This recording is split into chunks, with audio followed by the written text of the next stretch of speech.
are here live with Mr. Isaac Sabas. Isaac, thank you for taking the time to come all the way here from San Juan Yes, with a the pleasure. traffic. It's fine. Yeah, it's a pleasure. It's a pleasure. And it's the first time. So, It's the first time that we're yeah. recording this in this studio with a green background para i-edit natin.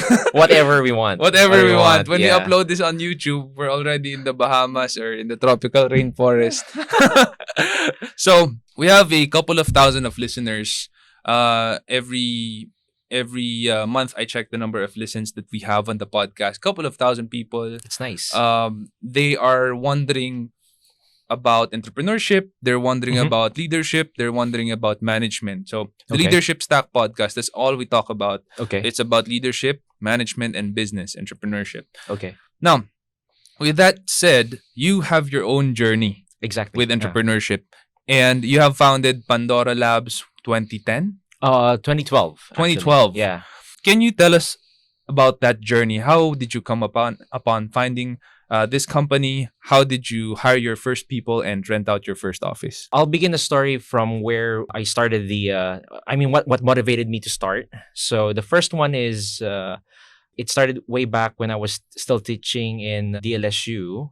I was a professor in computer science. So back then I was seeing that, the students back then were a little bit of demotivated about, what it would be like when they graduated. That was me.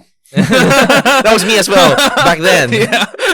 Yeah, so what I wanted to do was to showcase to them and to make a sample that it is indeed possible that the Filipino talent can actually get somewhere, and not just only somewhere, but could meet great heights. No, Mhm.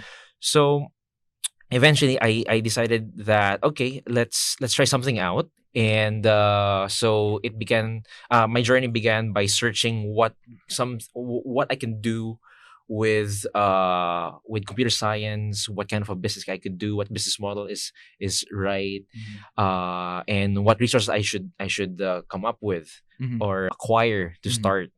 And eventually I realized that okay, there are a lot of bright students. They just need the proper guidance. Yeah. So started Pandora Labs with that particular motivation. So we wanted to showcase that to the Filipino people na yeah, kaya naman natin to. It's something that's possible that we don't have to always be in the back burner or something that it's Filipino made, so it's not that good. Yeah. So I wanted to correct that notion. Yeah. Okay.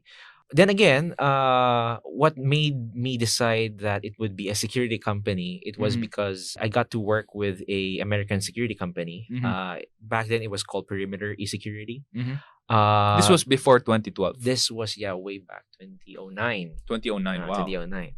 I got a little bit of experience there, and I saw that it was a good model. It was something new. Yeah. Nobody was doing here in the Philippines. Yeah. And somehow I connected the dots and eventually figured out na okay, these are the things that I needed to build in order to actually provide that kind of a service. Right. So spent a year developing the initial prototype, and then got a couple of students who believed in the vision and believed in the mission. Yeah. So they said, "Okay, sir, let's do this." Let's do this. Yeah. So hence that came Pandora Labs. So a couple of questions stemming from that now.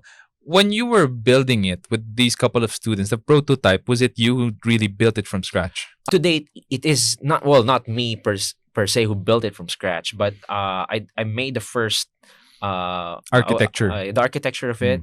But of course, there are a lot of iterations that happened and a lot of version changes. Yeah. A lot of big decisions that we have to make to change the entire thing. Yeah. But it's technically proudly Pinoy built. All of our technology, 100%. 100%. And what do you call this? I would say that that's what we wanted to showcase, that we can actually make something from scratch. This inspiration way back 2009, that's the year you graduated, right? Yes. So are you telling us that it was your first job that sparked the idea that, hey, this can be a security company where we can showcase that the Filipino people are actually greater or better than what the world thinks we are? Amen.